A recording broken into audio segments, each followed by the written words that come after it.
إن الحمد لله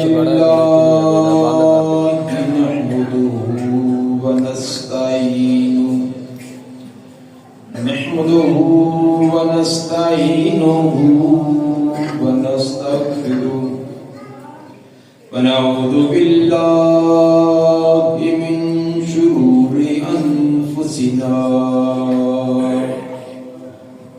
ومن سيئات أعمالنا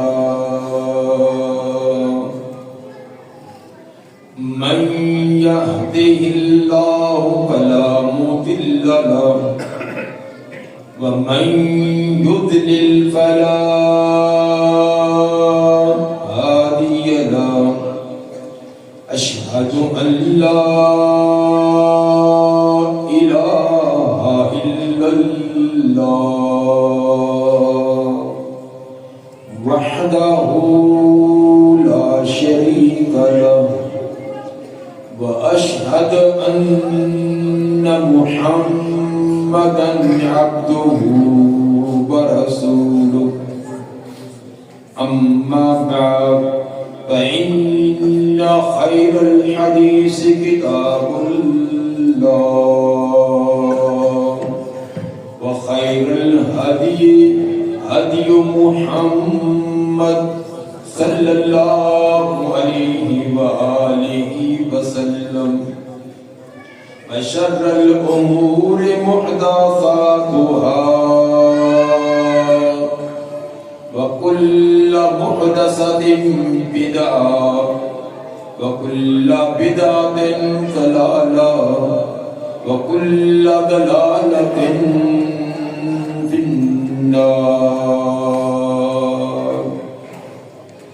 اللهم صل على محمد وعلى آل محمد كما صليت على إبراهيم وعلى آل إبراهيم إنك حميد مجيد. اللهم بارك على محمد وعلى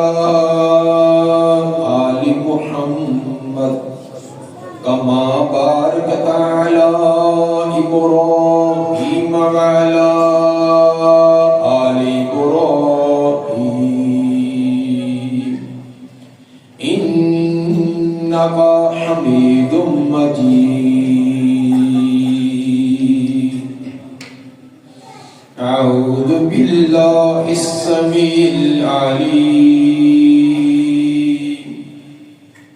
من الشيطان الرجيم. يا أيها الذين آمنوا كتب عليكم الصيام كما كتب على الذين من قبلكم لعلكم تتقون. يا أيها الذين آمنوا او ایمان والو بڑی توجہ سے اپنے خالق اور بارے کا اعلان اور پیغام سن لو. اس پیغام کے اندر تمہاری دنیا اور آخرت کی یقینی کامیابی ہی کامیابی. کتب علیکم الصیام، وہ اعلان کی ہے کہ رمضان المبارک کا روزہ رکھنا تم پر لکھ دیا گیا، تم پر فرض کر دیا گیا.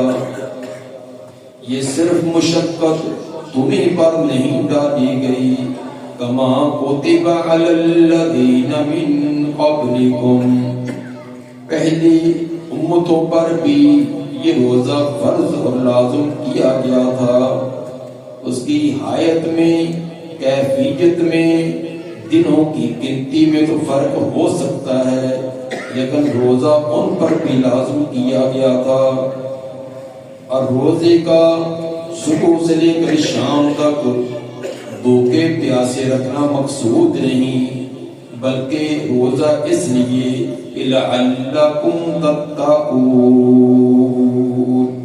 کہ روزہ رکھنے کی وجہ سے تم دنیا میں گناہوں سے بچ سکو اور آخرت میں جہنم سے بچ سکو۔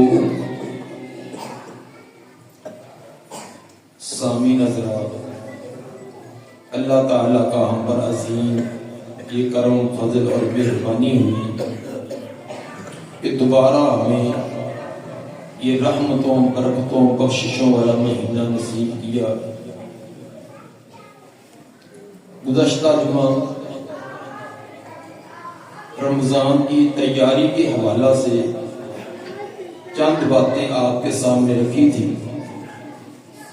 اور ان کے اندر سب سے پہلی بات علم تھا کہ روزے کے بارے میں معلومات، روزے کا تقاضا کیا ہے، کن کن کاموں سے روزہ باطل اور فاسد ہوتا ہے اور کن کن کاموں سے باقی رہتا ہے، ان چیزوں کا علم ہونا لازمی ہے۔ اور حقیقت یہی ہے کہ لعلکم تتقون، روزے کی وجہ سے گناہوں سے بچنا اور آخرت میں جہنم سے بچنا یہ اسی وقت ہی ہو سکتا ہے جب اسلامی تعلیمات کی روشنی کا اندر روزہ ہو۔ اگر نبی صلی اللہ علیہ وآلہ وسلم کی تعلیمات سے ہٹ کر روزہ ہے، نماز ہے، دیگر عبادات اور معاملات ہیں، ان کو کیا جائے گا تو اللہ کے دربار میں کبھی بھی قبول نہ ہو۔ آج کے خطبہ میں یہی چند باتیں آپ کے سامنے رکھنی ہیں کہ روزے کے احکام اور مسائل کیا ہیں جن کو مد نظر رکھ کر ہم روزہ رکھیں گے تو لعلکم تتقون کا درجہ ہم پا سکتے ہیں۔ تو مختصر وقت میں کافی مسائل ہیں جو روزے کے متعلقہ بیان کرنے ہیں، تو توجہ سے آپ بیٹھیں گے تو ہم تھوڑے وقت کے اندر کافی چیزیں حاصل کر سکیں گے۔ سب سے پہلی بات روزے کی نیت ہے۔ روزے کے لیے نیت کرنا یہ لازمی اور ضروری ہے۔ ابو داؤد کی حدیث نمبر 2454 اور جامع ترمذی کی حدیث نمبر 662، نبی صلی اللہ علیہ وآلہ وسلم نے فرمایا من لم یجمع الصیام قبل الفجر فلا صیام لہ، جو فرضی روزہ طلوع فجر سے پہلے صبح صادق سے پہلے یعنی اذان ہونے سے پہلے اس کی نیت نہیں کرے گا اس کا روزہ نہیں ہے۔ تو فرضی روزے کے لیے صبح صادق سے پہلے نیت کرنا لازمی ہے۔ البتہ نفلی روزے کی نیت وہ صبح صادق کے بعد بھی کی جا سکتی ہے، جس طرح صحیح مسلم کی حدیث پر 1154 کے اندر اس کی صراحت اور وضاحت بھی ہے۔ نیت کس کو کہتے ہیں؟ نیت دل کے ارادوں کو کہتے ہیں۔ اردو کی، عربی کی، کسی لغت کی کتاب اٹھا کر دیکھیں، تمام نے نیت کا معنی دل کا قصد، دل کا ارادہ۔ زبان سے دہرانا یہ ثابت نہیں ہے کہ جس طرح نماز سے پہلے بعض لوگ نیت کرتے ہیں، اسی طرح روزے سے پہلے، اور کئی ہمارے کیلنڈروں کے اوپر یہ لکھی بھی ہوتی ہے، اور اس کا اہتمام ہم اتنا کرتے ہیں کہ شاید اذان سننا، اذان کا جواب دینا اور اذان کے بعد کی دعا کا بھی اتنا اہتمام نہیں جتنا اس کا کرتے ہیں۔ اگر آپ تھوڑی سی توجہ سے وہ الفاظ ہی دیکھ لیں جو مروجہ کیلنڈروں کے اوپر لکھے ہوتے ہیں، وہ الفاظ ہی بتلاتے ہیں کہ یہ کسی صاحب علم کے مرتب اور مدون کیے ہوئے نہیں، یہ کسی اجمی آدمی کی یہ کوشش ہے۔ کیونکہ 100 غدن نویت من شہر رمضان، کیا مانا؟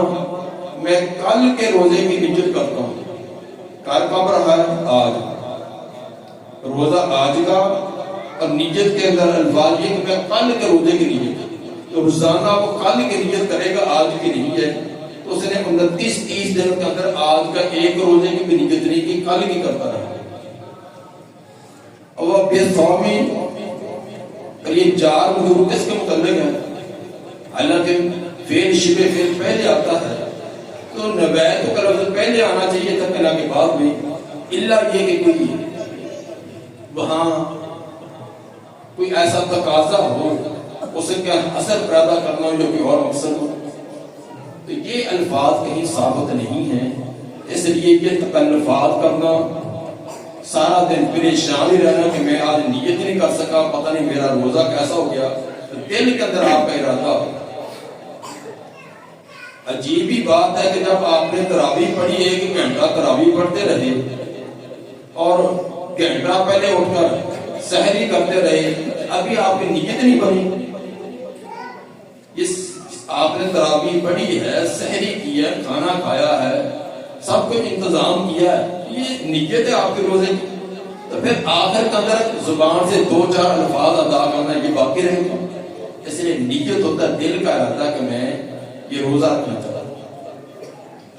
دوسرا مسئلہ ہے سحری کا. صحیح بخاری کا حدیث نمبر 1923 اور مسلم شریف کا حدیث نمبر 1096. نبی صلی اللہ علیہ وآلہ وسلم نے فرمایا تصحروا فإن فی السحور برکۃ. سحری کیا کرو، سحری کے اندر اللہ نے برکت رکھی. بعض صوفیوں اور درویشوں کا یہ نظریہ کہ بغیر سحری کے روزہ رکھیں گے زیادہ مشقت ہوگی، بھوک پیاس ہوگی تو اجر و ثواب زیادہ کمائیں گے. یہ غلط طریقہ. سحری کرنا نبی صلی اللہ علیہ وسلم نے ترغیب دی. اس کے اندر جسمانی طور پر بھی روحانی طور پر بھی برکت ہی برکت ہے. سحری کرنی چاہیے. الا یہ کہ کسی کو بھی ایسا عارضہ پیش آ گیا، مثلا سویا رہا، سحری نہیں کر سکا، اب وہ بغیر سحری کے بھی روزہ رکھ سکتا.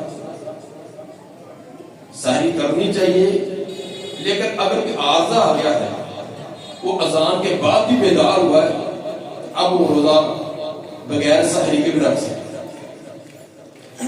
سحری کی اذان ہو جائے تو کھانا پینا بند کرنا یہ لازم ہے.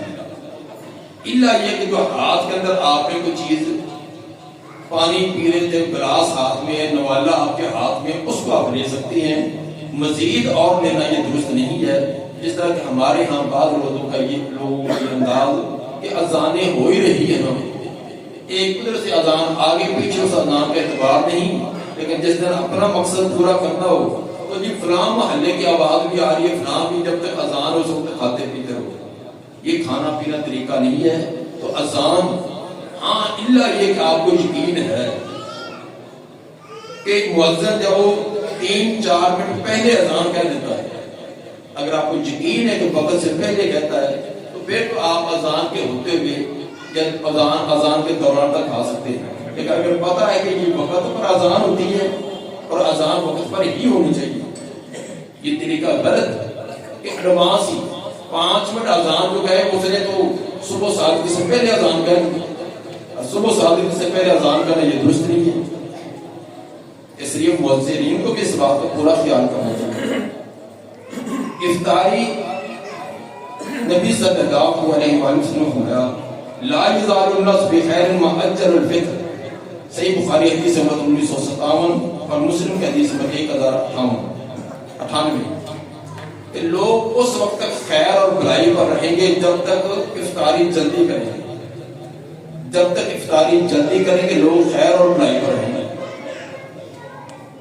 حضرت عائشہ رضی اللہ تعالیٰ عنہ سے ان کے شاگرد حضرت مسروق رضی اللہ تعالیٰ نے پوچھا کہ 2 صحابی ہیں، ایک افطاری بھی جلدی کرتا ہے اور نماز بھی اول وقت میں پڑھا کرتا ہے، دوسرا جو وہ افطاری کچھ لیٹ کرتا ہے، نماز بھی کچھ لیٹ کر کے وقت سے تھوڑا سا اول وقت میں نہیں بلکہ دوسرے وقت میں ادا کرتا ہے.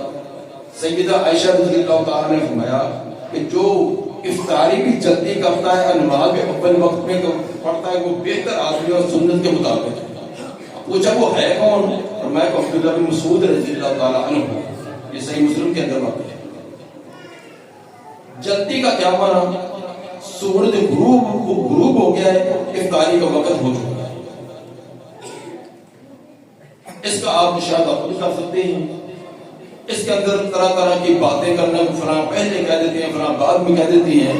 اللہ نے آپ کو بھی صحیح سلامت آنکھیں دی ہیں، آپ دوسروں کو پیچھے نہ چلیں کہ صرف ایک دن آپ چھت پر چڑھ کے دیکھ لیں کہ کب سورج غروب ہوتی اذان دل کی ہوتی ہے، تو اس کو آپ معیار بنا لیں۔ اس لیے اذان جو ہے وہ معیار نہیں ہے سورج کا غروب ہونا۔ اسی طرح اذان سننا یہ افطاری کا ٹائم ہے، نہ کہ کوئی سارن کی آواز ہو، کوئی نگارے کی آواز ہو، کوئی ڈھول ڈھمکے کی ہو۔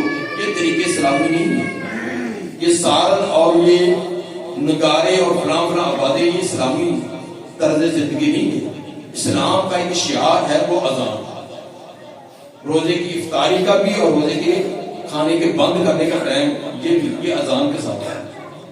لیکن اس کے اندر بھی مؤذن ذمہ دار ہے کہ وہ جان بوجھ کر اس کو لیٹ کرتا جائے۔ ہمارے ہاں یہ احتیاط والا ایک عجیب پہلو ہے۔ احتیاط کرتے کرتے کرتے ہم نے 10 12 منٹ افطاری میں لیٹ کی ہوتی ہے۔ اسی طرح سحری جو 5 7 منٹ پہلے بند کروا دیتے ہیں۔ پہلے تو جو کیلنڈر بناتے ہیں وہ احتیاط کرتے ہیں۔ پہلے تو محکمہ موسمیات والے اگر 6:10 پر سورج غروب ہوتا تو انہوں نے احتیاطاً 2 منٹ اس میں جمع کر دیے کہ کہیں سورج اٹکا نہ کھڑا ہو، 2 منٹ جمع کر۔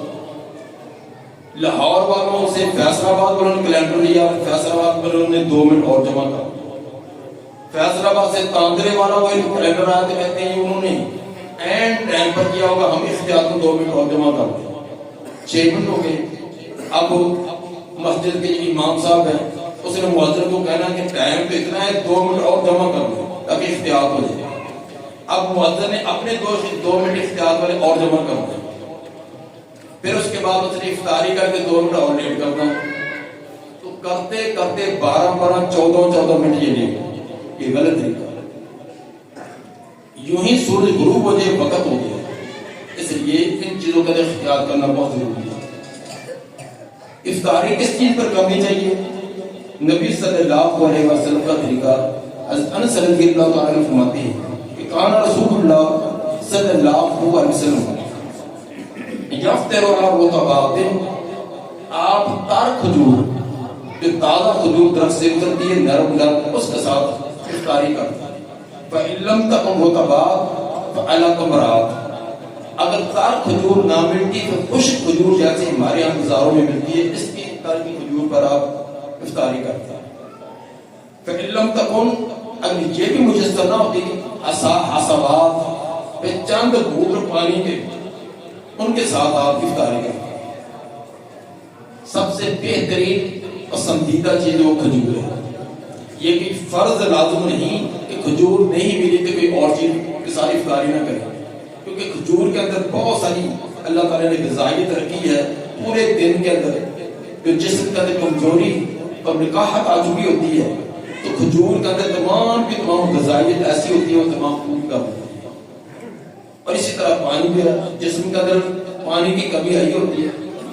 ہمارے ہاں لا علمی کی وجہ سے کچھ ایسی چیزیں عبادات اور مسائل میں داخل کر دی گئی ہیں، وہ ہے کہ نمک کے ساتھ افطاری کرنا۔ حالانکہ یہ کہیں بھی نہیں آتا کہ نمک کے ساتھ افطاری کرنا۔ الٹا بلڈ پریشر کا بھی افطاری کرے تو وہ شاید اس کا معاملہ بھی ٹیڑھا ہو جائے۔ اس لیے یہ کوئی فلاں کہ نمک سے کرو یا فلاں سے کرو، یہ نہیں۔ اور یہ بھی کوئی لازمی نہیں ہے کہ آپ بڑے تکلفات کریں، پیسے دیے تو ادھار لے لے کر یا آپ تنگی برداشت کر کے آپ کھجور کے اہتمام کریں۔ آسانی سے مل گئے فبے آئے، مسنون طریقہ نہیں ہے، سادہ پانی سے بھی کر سکتے ہیں۔ اس کے بعد ایک مسئلہ ہے بھول کر کھا لینا۔ کوئی لا علمی اور بھول کی وجہ سے کھا لے تو آپ نے فرمایا من ناسیہ ہوا فاعل ہوا۔ جس نے بھول کر کھا لیا اس حال میں کہ وہ روزے کی حالت میں تھا، تو وہ اپنا اپنا روزہ پورا کرے، اس پر کوئی حرج نہیں ہے، کوئی کفارہ نہیں ہے۔ یہ روایت تو آپ نے سنی ہے، مشہور ہے، اور صحیح بخاری اور مسلم احمد کی روایت ہے۔ اب سوال ہے کہ جو ہمارے ہیں کہ اس کے اندر اضافہ پچر لگائی ہوئی ہے کہ اگر کوئی بھول کر کھا رہا ہے تو اس کو یاد نہیں کروانا، کیوں؟ اس لیے کہ اس کو اللہ نے کھلایا ہے، اللہ کھلا رہا تو تم یاد کراؤ گے؟ یہ تو اللہ کے قانون کے خلاف ورزی کی ہے، حالانکہ یہ بات نہیں ہے۔ ایک آدمی روزے کے آدمی کھانا غلطی تو ہے نا، تو آپ من رہا من کو منکرن جو بھی غلط کام دیکھے اس کو اپنے ہاتھ سے روکے، اگر یہ طاقت نہیں تو زبان سے، اگر یہ بھی نہیں تو کم سے کم اس کو دل سے تو برا سمجھے۔ صحیح مسلم کی روایت۔ اس لیے روزے کی حالت میں کھانا پینا یہ منکر کام ضرور ہے، یہ الگ بات کہ وہ لا علمی اور جہالت اور غفلت سے کھا رہا ہے، گناہ گار نہیں ہوگا اور اس کا روزہ فاسد نہیں ہوگا۔ تو اگر کوئی ایسے کھا رہا ہے تو اس کو یاد کروانا چاہیے، یہ کوئی مسئلہ نہیں کہ اس کو یاد نہ کرائے اور اس کو کھانے پینے دیں۔ اسی طرح روزے کی حالت میں منہ کے اندر کوئی ذائقے دار چیز آ ہے، تار مسواک ہے، مسواک پی ہے تو اس کا منہ کا ذائقہ آئے گا۔ اسی طرح تو اپنے برش استعمال کیا ہے، اس کا اگر ٹوتھ پیسٹ ہے، منجن ہے، تو ان کو استعمال کریں تو اس سے روزہ فاسد نہیں ہوگا، اگر سے اس کے سمیل اس کی خوشبو یا بو سے آتی کرے۔ اسی طرح آپ نے کھانا تیار کرتے وقت اگر ان کو تردد ہے کہ پتہ نہیں نمک مرچ مسالہ کم ہے تو اس کو چکھ سکتی ہیں، زبان پر رکھ کے آگے نکلنا جائز نہیں ہے، کیونکہ چکھنا یہ زبان کا کام ہے۔ جیسے نمکین پانی سے وضو کریں تو روزہ باطل نہیں ہوگا، منہ کے اندر ذائقہ تو جائے گا۔ تو اس طرح وہ ہڈیاں وغیرہ چکھنے سے آگے نہ نکلا جائے تو اس کو پھر تھوک دیا جائے، اس کا جواب ہے یہ اس طرح کرنا صحیح ہے۔ ابو داؤد کی روایت صحیح سند کے ساتھ حدیث نمبر 2366۔ اسی طرح سرما لگانا، روزے کی حالت میں سرما لگانا، کان میں دوائی ڈالنا یہ جائز ہے۔ اس کے بارے میں مرفوع روایت جو آتی ہے اس کے اندر ابو عاد کا راوی کمزور ہے، جو ابو داؤد کی روایت ہے، لیکن دیگر صحابہ اور تابعین اور ائمہ سے یہ بات ثابت ہے، جیسا کہ حضرت حسن بصری اور ابراہیم نخعی اور دیگر محدثین نے اس بات کی صراحت کی ہے کہ روزے کی حالت میں سرما لگانا یہ جائز ہے، درست ہے، اس سے روزہ فاسد اور باطل نہیں ہوتا۔ اسی طرح روزے کی حالت میں نکسیر آ جائے، دانت ٹوٹ جائے، خون نکل آئے، جسم کے کسی حصے سے خون نکل آئے، اس سے روزہ باطل نہیں ہوگا۔ ہاں البتہ عورتوں کے لیے ایک خاص مسئلہ ہے کہ اگر ان کے خاص ایام کی وجہ سے بلیڈنگ ہونی شروع ہو جاتی ہے تو روزہ باطل ہو جائے گا۔ اگر کسی مرد کو بواسیر ہے، پیشاب کے ذریعے خون آ گیا ہے، مرد کو یا عورت کو، اس سے روزہ فاسد نہیں ہوگا۔ وہ خاص ایام ہیں، ان ایام کے اندر جو حیض اور نفاس کی خون ہے، ان ایام کے اندر روزے کی ممانعت ہے۔ ایک عورت نے روزہ رکھا ہے، افطاری سے آدھا گھنٹہ پہلے بھی یہ کیفیت اس پر طاری ہوگی تو اس کا روزہ خود بخود ختم ہو جائے گا۔ اب اس کو یہ حرص اور کما کرنے کے لیے نہیں میں پورا دن بھوکا پیاسا رہی ہوں تو چلو اب آدھا گھنٹہ میں روزہ پورا کروں، روزہ اس کا ختم ہو گیا، وہ گناہ گار نہیں ہے۔ ہاں البتہ اس روزے کے بعد بھی قضائی ہے۔ اسی طرح غلطی سے اذان سے پہلے کے روزہ کی افطاری کر دی، مثلا اس نے یہ سمجھا تھا کہ وقت ہو چکا، گھڑی کا اس کو فرق لگا جو کہ اور وہم ہوا، یا اسی طرح اس نے سمجھا کہ اذان نہیں ہوئی، وہ کھاتا پیتا رہا، حالانکہ اذان صبح کی ہو چکی تھی، صبح کی اذان ہو چکی تھی تو اذان کے بعد بھی کھاتا پیتا رہا، تو کیا اس کا روزہ ہوگا؟ اذان ہونے کے بعد، وقت گزرنے کے بعد وہ سحری کرتا رہا، یہ اس نے غلطی سے لا علمی سے۔ اسی طرح افطاری کا ٹائم ہونے سے پہلے اس نے روزہ افطار کیا اور کیا غلطی اور لا علمی کی وجہ سے، تو کیا اس کا روزہ باقی رہے گا یا نہیں؟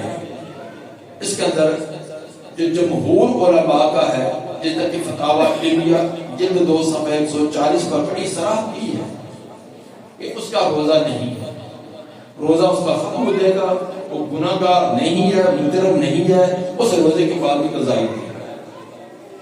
اگرچہ وقت سے پہلے اس نے غلطی سے روزہ افطار کر دیا یا غلطی سے وقت گزرنے کے بعد وہ سحری کرتا ہے، روزہ اس کا نہیں ہوگا، اس کی بات بھی قضا ہے۔ اسی طرح مشقت والا سفر ہے، ایک تک اس کو یقین ہے کہ میں نے سفر پر جانا ہے تو روزہ نہ رکھے، اگر رکھے گا تو روزہ تو اس کا ٹھیک ہے، یہ نہیں کہ روزے کی حالت میں کوئی سفر کی حالت میں روزہ ہوتا ہی نہیں ہے۔ اگر سفر مشقت والا یا غیر مشقت والا روزے کا اس کو اختیار ہے، لیکن اتنا ہونا چاہیے کہ یہ نہیں کہ یہاں سے آپ نے فیصل آباد جانا ہے، روزانہ جاتے ہیں تو کہیں گے چلو کام بنا ہوا تو روزہ افطار کر دیں۔ نبی صلی اللہ علیہ وسلم نے سفر کی حالت میں بھی رمضان کا بھی اور نفلی روزہ رکھا۔ ایک آدمی نے روزہ رکھا تھا، پھر اس کو سفر درپیش آ گئی یا بیماری اچانک ایسی ہوگی کہ روزے کا نبھانا مکمل کا تو ممکن نہیں، تو روزہ افطار کر سکتا ہے۔ اچانک بیمار ہو گیا ہے اور روزہ مکمل کرنا ممکن نہیں، سفر درپیش آ گیا ہے اور سفر ایسا جس کا مشقت ہے تو روزے کو افطار کر سکتا ہے، وہ بعد کا اس کی قضا دے۔ جیسے صحیح بخاری کی حدیث نمبر 1944 میں ابن عباس رضی اللہ تعالیٰ عنہ یہ واقعہ بیان کرتے ہیں کہ نبی صلی اللہ علیہ وسلم خرج الی مکہ فی رمضان المبارک مہینے کے اندر آپ نے مکہ کا سفر کیا، فصام حتی بلغ القدید، آپ نے روزہ رکھا یہاں تک کہ قدید جگہ پر پہنچے، مکہ سے پہلے کچھ فاصلے پر قدید جگہ۔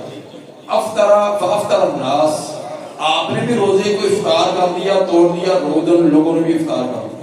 ان وقت سے پہلے مشقت ہو گئی تھی، تنگی ہو گئی تھی کہ آپ نے بھی روزہ افطار کیا، اور یہ فرضی روزہ رمضان کا صحیح بخاری کے بعد تو ثابت ہوا کہ مسافر آدمی کو روزہ رکھا تھا، سفر درپیش آ گیا ہے اور سفر کا تو اس کے لیے مشقت ہے تو روزے کو افطار کر سکتا ہے، لیکن اس روزے کے بعد قضائی دینا لازمی ہے۔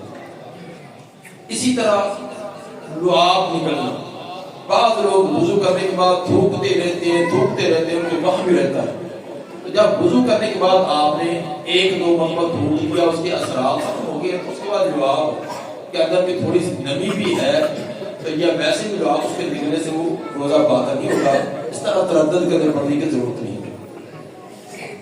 روزے کی حالت میں بلڈ دینا، خون دینا، کسی مریض کو پہلی بات یہ کہ بلڈ معمولی عارضی وجہ سے یہ نہیں دینا چاہیے، خون یہ حرام چیز ہے، حتیٰ کہ انسان جانوروں کو بھی جب ذبح کرتے ہیں ان کا خون جو دم مسفوح ہے، قرآن کا اس کی صراحت ہے، حرمت علیکم المیتۃ والدم، یہ خون حرام ہے، اس سے منفعت اٹھانا بھی جائز نہیں ہے، تو انسان کا تو گراؤڑا ہے، یہ ہے الا من اضطر غیر باغ ولا عاد، انتہائی مجبوری اور لاچاری کی صورت میں ماہر ڈاکٹر اس کی تشخیص کر کے یہ بتلائے کہ بلڈ کے علاوہ کوئی چارہ کار نہیں ہے، اگر بلڈ نہیں لگواتے تو جان کا خطرہ، تب یہ بلڈ جائز ہے، یہ نہیں کہ کمزوری ہوگی بلڈ لگاؤ، نہ ہوگی تو بلڈ لگاؤ، یہ طریقہ نہیں ہے عام حالت میں، تو عام حالت میں بھی یہ بلڈ لگوانا یہ مجبوری کی شکل ہے،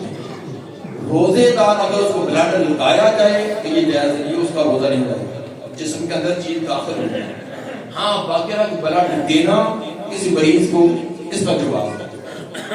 دلیل اس کی ابو داؤد کی حدیث نمبر 2372، نبی صلی اللہ علیہ وسلم کے بارے میں سیدنا ابو ہریرہ رضی اللہ تعالیٰ عنہ فرماتے ہیں کہ احتجم وهو صائم، روزے کی حالت میں آپ نے سنگی لگوائی، سنگی لگا کر یہ خون، گندا خون، فاسد خون نکالنا، حجامہ جس کو کہتے ہیں، تو ثابت ہوا کہ روزے کی حالت میں سنگی لگا کر خون نکال دیا جائے تو روزہ فاسد اور باطل نہیں ہوتا۔